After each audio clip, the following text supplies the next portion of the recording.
الشيطان الرجيم. بسم الله الرحمن الرحيم. السلام علیکم ورحمۃ اللہ وبرکاتہ۔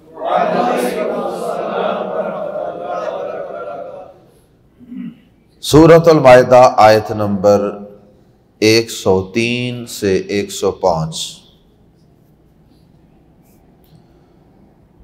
ان الحمد للہ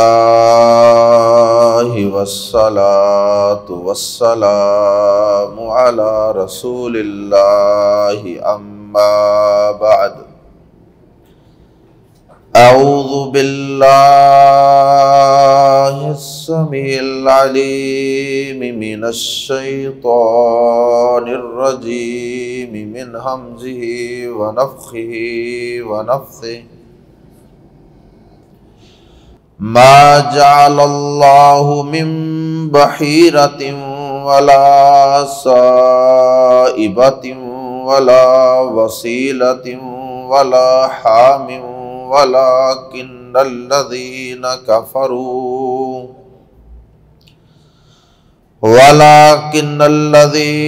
كفروا يفترون على الله الكذب وأكثرهم لا يعقلون۔ وَإِذَا قِيلَ لَهُمْ تَعَالَوْا إِلَى مَا أَنزَلَ اللَّهُ وَإِلَى الرَّسُولِ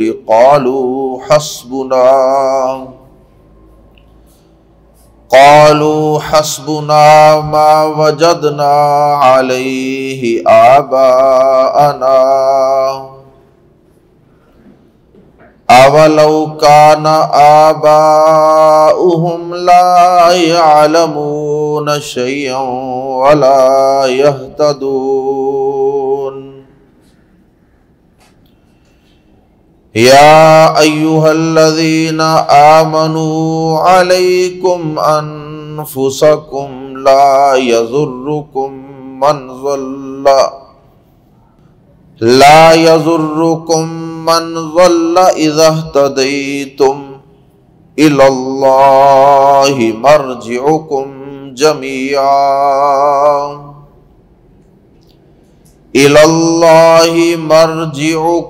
جمیعا فینبئکم بما کنتم تعملون۔ جس طرح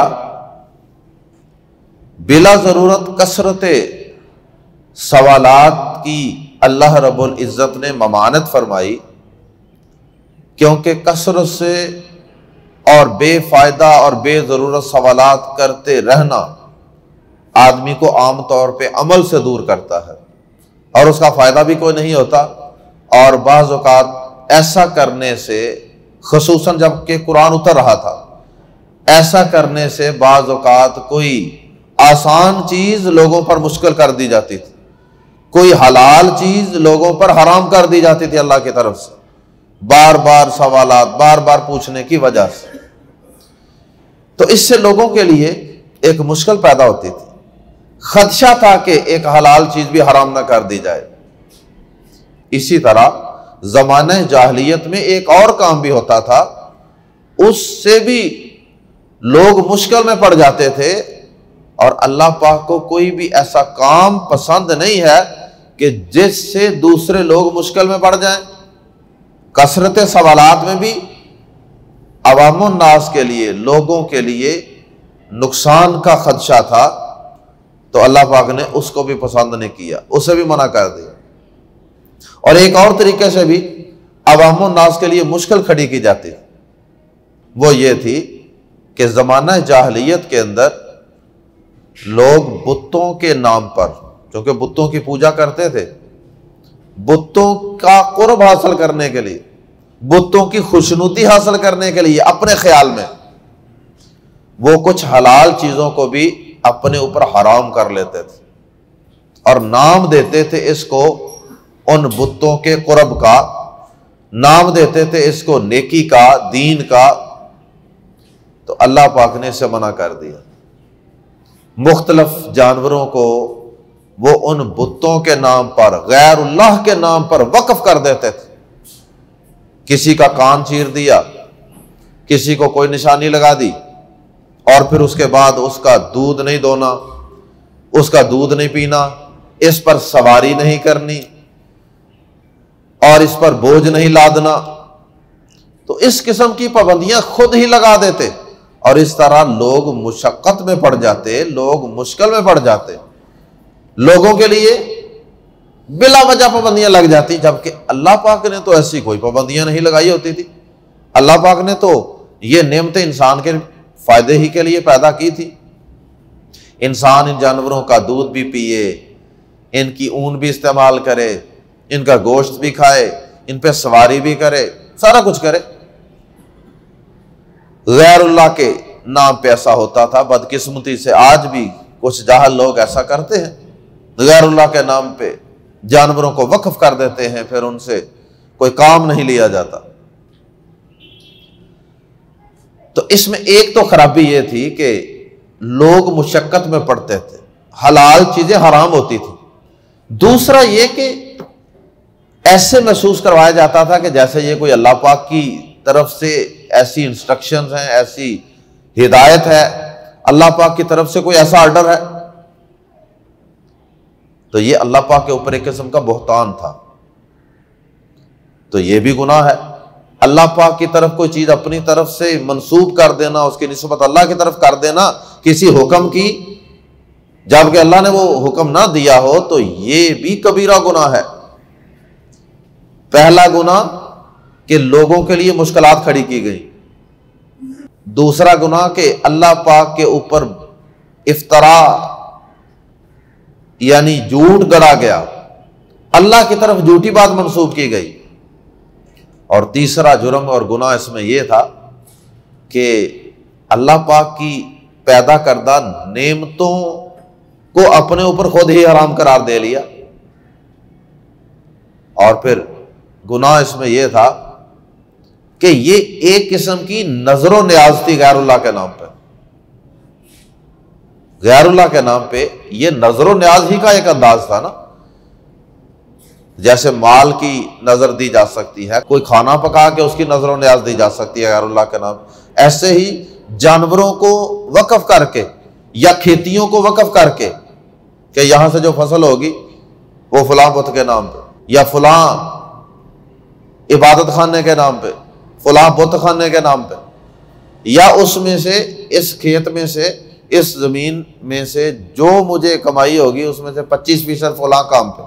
تو یہ ایک قسم کی نظر و نیاز تھی غیر اللہ کے نام پہ۔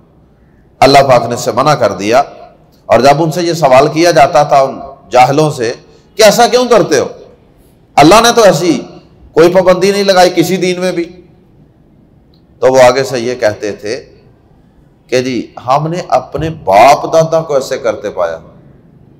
تو اللہ پاک نے پھر ان کی اس بات کی بھی تردید کی کہ کیا صرف باپ دادا کے کہنے پر تم نے ان چیزوں کو اپنے اوپر حرام کر لیا؟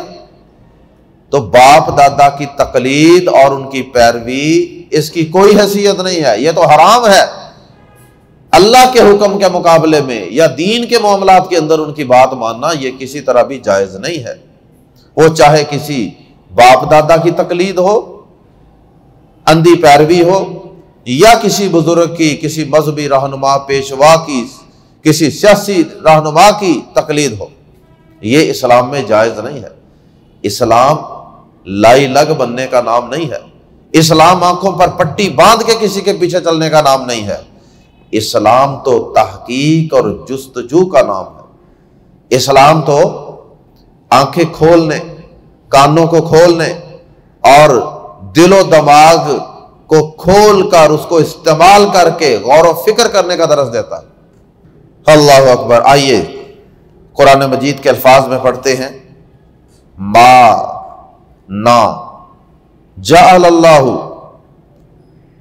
ما نا جعل بنایا یا مقرر کیا، اللہ اللہ نے، ما جعل اللہ اللہ نے نہیں مقرر کی من بحیرۃ کوئی کان پھٹی اونٹنی، یا اس کا ترجمہ کر لیں کوئی بحیرہ۔ یہ 4 قسم کے جانور جو ہیں اللہ پاک نے ان کا بطور خاص جہاں نام لیا ہے۔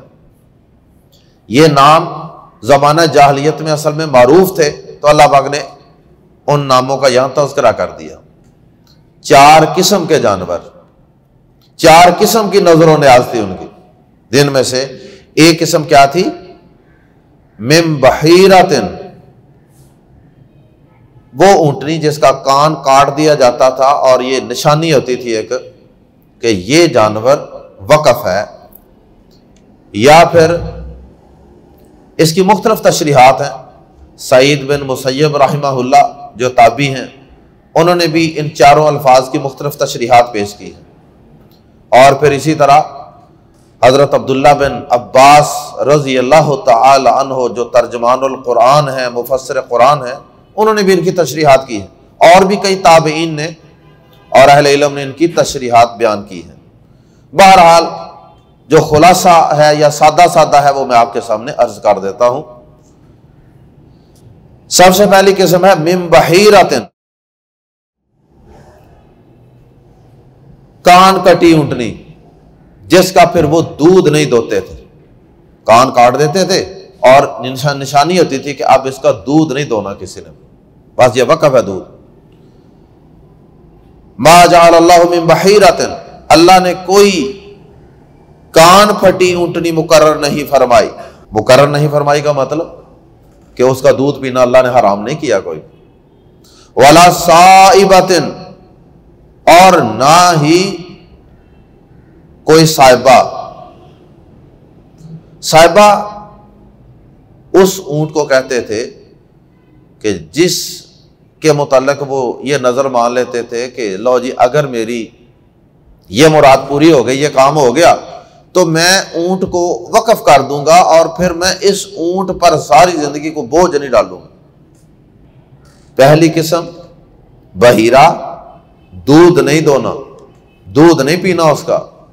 دوسری قسم صائبۃ، بوجھ نہیں ڈالنا۔ ایک ایک لفظ چاروں کا یاد کر لیں تو آسانی رہے گی۔ پہلے کے لیے دودھ، دوسرے کے لیے بوجھ، دودھ اور بوجھ۔ ولا، اور نہ ہی وسیلۃ، اور نہ ہی اوپر تلے بچے دینے والی اونٹنی، 2 بچے یا 7 بچے یا 10 بچے، مختلف تعداد مختلف لوگوں نے بیان کی ہے۔ یعنی کسی اونٹنی کے متعلق وہ یہ نظر مان لیتے تھے کہ یہ اونٹنی جو ہے نا، اس نے مسلسل پہلا بچہ بھی اس نے مادہ جنا ہے، دوسرا بچہ بھی اس نے مادہ جنا ہے، درمیان میں کوئی نر بھی نہیں ہے۔ وصل کا معنی ہوتا ہے ملانا، 2 یا 2 سے زیادہ مسلسل مادہ بچے جننا، درمیان میں کوئی نر نہیں تھا، تو اسی سے وسیلہ، وصل ملانا، اسی سے اس کا نام وسیلہ۔ ولا حامن، اور نہ ہی حام۔ حام کیا ہوتا تھا؟ یہ نر اونٹ ہوتا تھا جس کی نسل سے مسلسل کچھ بچے پیدا ہوتے تھے نا، پھر اس اونٹ کو بھی وہ وقف کر دیتے تھے۔ بھائی اس نر اونٹ کی نسل سے مسلسل ہم نے 5 بچے یا 7 بچے حاصل کر لیے ہیں، اب اس بزرگ کو وقف کر دو، بزرگوں کے نام، بتوں کے نام، غیر اللہ کے نام۔ اب ساری زندگی اس سے کوئی کام نہیں لینا، نہ بوجھ ڈالو، نہ اس کے اوپر سواری کرو، نہ اس کو کوئی اور تکلیف دو۔ آخری 2 قسمیں جو ہیں وہ بچے جننے کے متعلق، تیسری قسم اور چوتھی قسم جو ہے وہ بچے جننے کے متعلق۔ تیسری قسم جو ہے وہ مادہ اونٹنی، وہ اونٹنی جو 2 بچیاں جنتی تھی، مادہ اونٹ جنتی تھی مسلسل۔ اور آخری جو اونٹ جس کی نسل سے، جس کی جفتی سے کئی بچے مسلسل حاصل کر لیے جاتے تھے، 5 یا 7 یا جتنے بھی یا 10، تو اس کے بعد پھر اس کو وقف کر دیا جاتا۔ اب چاروں قسموں کا ترجمہ سمجھ آ گئی؟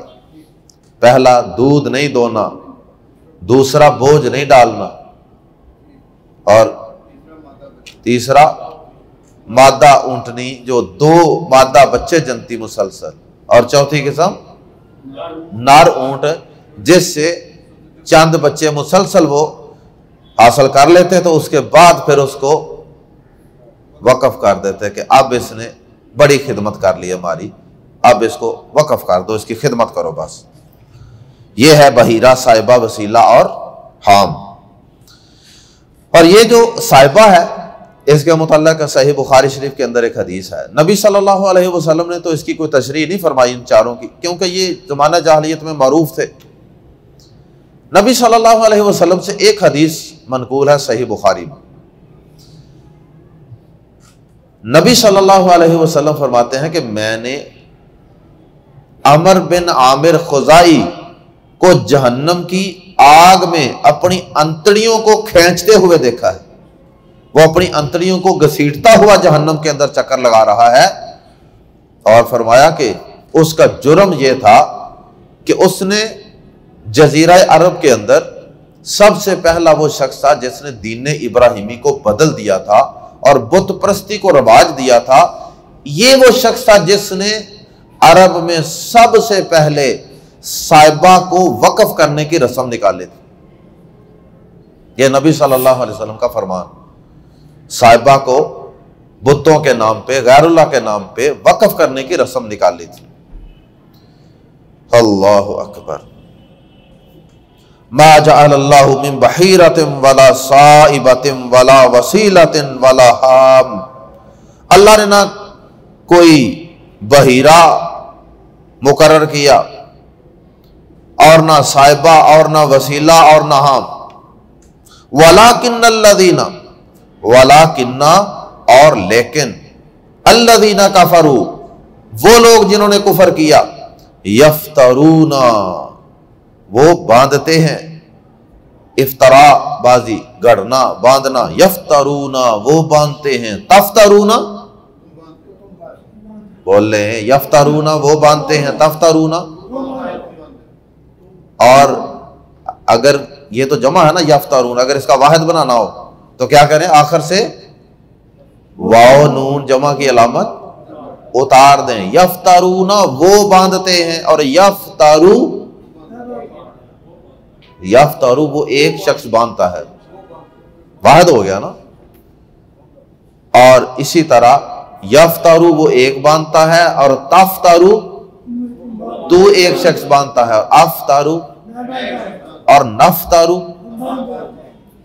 یفترون وہ باندھتے ہیں، علی اللہ اللہ پر، الکذب جھوٹ، ولکن الذین کفروا یفترون علی اللہ الکذب، اور لیکن وہ لوگ جنہوں نے کفر کیا اللہ پر جھوٹ باندھتے ہیں۔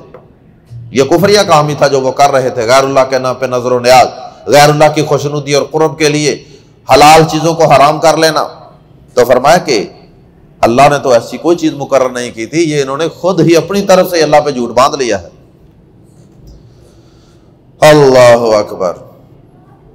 اور ان ظالموں کے غیر اللہ کے لیے، بتوں کے لیے اپنے جانوروں اور ان کے دودھ اور ان کی سواری وغیرہ کو وقف کرنے، اور اسی طرح کھیتی باڑی میں سے کچھ حصہ غیر اللہ کے لیے وقف کرنے کے متعلق اللہ پاک نے سورۃ الانعام کی آیت نمبر 136 کے اندر بھی تذکرہ کیا ہے کہ یہ اس طرح کرتے تھے۔ فرمایا وَأَكْثَرُهُمْ اور ان کے اکثر لا يعقلون نہیں سمجھتے، عقل سے کام نہیں لیتے، یس نہیں سمجھتے، جہالت کی انتہا۔ وَإِذَا اور جب قیلا کہا جاتا ہے، قالا اس نے کہا، اور قیلا اسے کہا گیا، قیلا فعل ماضی مجہول پیسے وائس، وَإِذَا قیلا اور جب کہا جاتا ہے، لہم ان سے، لہم اصل میں تھا لمز لی جمع ہم، تعالو آؤ، اگر تعالو جمع ہے، آؤ اور اگر ایک شخص کو کہنا ہو کہ آ تو آگے سے واو الف اتار دے، جمع کی علامت تعال، تعال ادھر آ، تعال ہونا ادھر آؤ، تعالو آؤ الا طرف ما جو انزل اللہ، اللہ نے نازل کیا ہے، وَإِلَى الرَّسُولِ، اور رسول صلی اللہ علیہ وسلم کی مجلس میں تشریف لاؤ، اور رسول اللہ صلی اللہ علیہ وسلم کی مجلس میں آؤ، اللہ کے رسول کے پاس آؤ، آپ کی سیرت سے فیصلہ کرواؤ۔ جب ان سے یہ کہا جاتا ہے نا اللہ اور اس کے رسول کی طرف آؤ، قالو، وہ کہتے ہیں حسبنا، ہمیں کافی ہے، حسبی مجھے کافی ہے، حسبنا ہمیں کافی ہے، ما وہی جو وجدنا ہم نے پایا، وجد تو میں نے پایا، اور وجدتا وجدنا، وَإِذَا قِيلَ لَهُمْ تَعَالَوْا إِلَى مَا أَنزَلَ اللَّهُ وَإِلَى الرَّسُولِ قَالُوا حَسْبُنَا مَا وَجَدْنَا عَلَيْهِ آبَاءَنَا، انہوں نے کہا کہ حسبنا ہمیں کافی ہے، ما جو وجدنا ہم نے پایا، علیہ جس پر یا اس پر، آباءنا اپنے آبا و اجداد کو، باپ دادا کو۔ ہمیشہ ہر جاہل کا یہی جواب ہوتا ہے، اپنے باپ دادا کو ایسے دیکھا، بڑوں کو ایسے دیکھا ہے۔ اور اللہ پاک نے ایسے ہی جاہلوں کا تذکرہ سورۃ البقرہ کی آیت نمبر 170 کے اندر بھی کیا ہے کہ ہم اپنے باپ دادا کے پیچھے چلیں گے۔ یہاں اللہ پاک نے کیا کہا؟ آ کیا واو اور آوا جب کٹھا آتا ہے تو واو کا ترجمہ پہلے، آ کا بعد میں، آوا اور کیا، لو اگرچہ، اور کیا اگرچہ، کا نہ ہوں آباؤہم ان کے باپ دادا، لا یعلمون نہ جانتے، شیئن کچھ بھی، کیا اگر ان کے باپ دادا کے پاس کوئی علم نہ ہو دین کا، شریعت کا، اللہ کی وحی کا، تو کیا پھر بھی ان کے پیچھے چلنا؟ وَلَا يَهْتَدُونَ، اور وہ اگر ہدایت یافتہ نہ ہوں، وہ خود اگر سیدھے راستے پر نہ ہوں، تو کیا پھر بھی ان کے پیچھے چلنا؟ اللہ اکبر۔ آخری آیت کریمہ کے اندر اللہ پاک نے اپنے نبی جناب محمد و رسول اللہ صلی اللہ علیہ وسلم کو اور آپ کے ہر پیروکار کو جو آپ کے مشن کی لوگوں کو دعوت دیتا ہے، جو اپنے نبی کی پیروی کرتے ہوئے لوگوں کو توحید کی دعوت دیتا ہے، شرک سے منع کرتا ہے، لوگوں کو قرآن کی طرف بلاتا ہے، لوگوں آ جاؤ، آبا و اجداد کی اندھی تقلید کی بجائے آ جاؤ اللہ اور اس کے رسول کی طرف۔ تو جب آگے سے سارا کچھ کرنے کے بعد بھی لوگ سدھرتے نہیں، لوگ تقلید آبا پہ یا شرک پہ یا جہالت پہ ڈٹے رہتے ہیں، جمے رہتے ہیں، تو پھر رسولوں کو بھی دکھ ہوتا تھا، صدمہ پہنچتا تھا، اور داعیان کرام اور مبلغین اعظام کو بھی دکھ اور صدمہ پہنچتا ہے۔ تو اللہ پاک نے فرمایا کہ آپ کو پریشان ہونے کی ضرورت نہیں ہے، اگر آپ کا اپنا منہج، مسلک، رستہ بالکل درست ہے، آپ ٹھیک راستے پہ جا رہے ہیں، خود بھی توحید پہ قائم ہے، اللہ کی شریعت سے آپ رہنمائی لیتے ہیں، اور لوگوں کو بھی آپ برائی سے روکنے کا فریضہ سر انجام دے رہے ہیں، کوئی مانے یا نہ مانے وہ اگلی بات ہے، لیکن آپ اپنا فرض پورا کر رہے ہیں، ذمہ داریاں کما حق ہو ادا کر رہے ہیں۔ تو فرمایا کہ اب لوگوں کی گمراہی، لوگوں کا شرک پہ ڈٹے رہنا، اس کا تمہیں کوئی نقصان نہیں، اس کا تمہیں کوئی نقصان نہیں۔ ہاں اگر تم صرف ایک کمرے میں بند ہو کے اللہ اللہ کرتے رہو اور لوگوں کو دین کی طرف دعوت ہی نہ دو، برائی سے روکو ہی نہ، شرک سے روکو ہی نہ، جہالت سے روکو ہی نہ، پھر اس کا نقصان تمہیں بھی ہے، جیسا کہ وہ کشتی والی مثال دے کے نبی صلی اللہ علیہ وسلم نے واضح کیا صحیح بخاری میں، کہ ایک کشتی ہے، 2 منزلہ، کچھ اوپر لوگ رہتے ہیں کچھ نیچے، وہ سارا واقعہ آپ جانتے ہیں۔ تو اس واقعے سے تو یہ ثابت ہوتا ہے کہ نقصان ہوتا ہے سارے معاشرے کو ہی برائی کا. لیکن یہاں مراد یہ ہے کہ اگر آپ امر بالمعروف و نہی عن المنکر کا دعوت دین کا فریضہ بھی سر انجام دے رہے ہیں تو پھر کسی کی گمراہی تمہارا کچھ نہیں بگاڑے گا. مطمئن رہو، پریشان ہونے کی ضرورت نہیں. یا ایھا الذین آمنوا، اے لوگو جو ایمان لائے ہو، علیکم تم پر لازم ہے. یہ علا جو ہے نا یہ واجب اور لازم کرنے کے لیے بھی استعمال ہوتا ہے. علیکم تم پر لازم ہے، انفسکم اپنی جانوں کو بچانا. اے ایمان والو تم پر اپنی جانوں کو بچانا لازم ہے، اپنی اصلاح کرنا لازم ہے. لا یضرکم نہیں نقصان پہنچائے گا تمہیں، من ضل جو گمراہ ہوا، جو بھٹک گیا، جو گمراہ ہوا وہ تمہیں نقصان نہیں پہنچائے گا. اذا جب اہتدیتم جب تم ہدایت پا چکے. اب ہدایت پا چکنے کے اندر یہ بات بھی موجود ہے کہ تم نے امر بالمعروف و نہی عن المنکر کا فریضہ بھی سر انجام دینا ہے.